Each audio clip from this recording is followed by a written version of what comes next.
What is a game and why is it fun?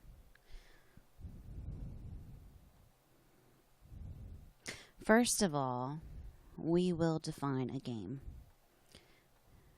A game is playable. Games exist within their own world. The player becomes part of the world and has to follow the rules of the environment that's within the game.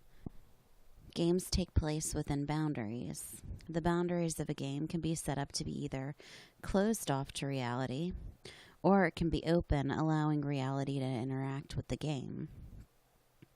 To enter into a game, you're entering into its magic circle. It's like entering into a magic circle because it's like you have gone through a portal into another dimension or into a new land. Games typically have rules that are set up mainly like functions. So, if I press the red button, the character jumps. If I press the right arrow, the character walks. Games also involve play. Games are a part of culture in the same aspect as sports are. People can get into debates over social concerns such as morals. I remember back when Grand Theft Auto Vice City was released, and some parents were outraged about the fact that there were hookers in the game. This created a whole lot of, social aspects for that particular game. Also, people have cliques that they start about games. So, like all the people who play Dark Cloud 2, for instance, might be friends. And they kind of,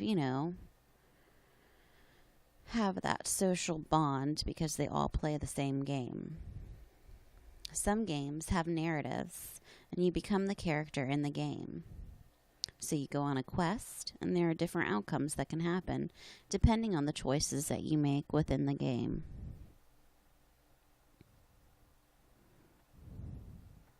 So what is it that makes a game fun?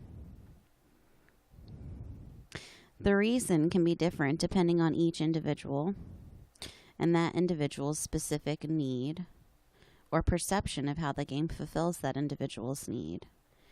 To determine what particular aspect of a game is fulfilling to a person, we can compare Maslow's hierarchy of needs to some of the basic aspects of games. Games typically have challenges. Challenges could either fulfill that person's need for self-esteem or self-actualization, depending on the person. Competition, that could also fulfill a person's sense of esteem that they need. A social aspect.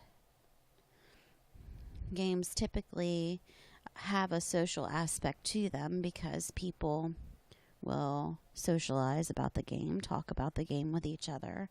They'll share ways that they defeated certain levels, and this goes into that feeling of belonging. It also gives people a feeling of belonging, kind of like they're in a little club together. They all play, that one game, World of Warcraft, or Dark Cloud 2. That's my favorite game, Dark Cloud 2. So I keep saying that one. People who play the same game, they have that feeling of belonging. They are all able to share this one thing together, which fits into that belongingness and love needs in the hierarchy. So it creates intimate relationships with these people, bonds with these people, makes them feel connected. Games are normally played in a safe environment, so that can play into the hierarchy need of safety. So you're playing it at home where you're safe. This game has rules that are followed, which also gives that sense of security to people.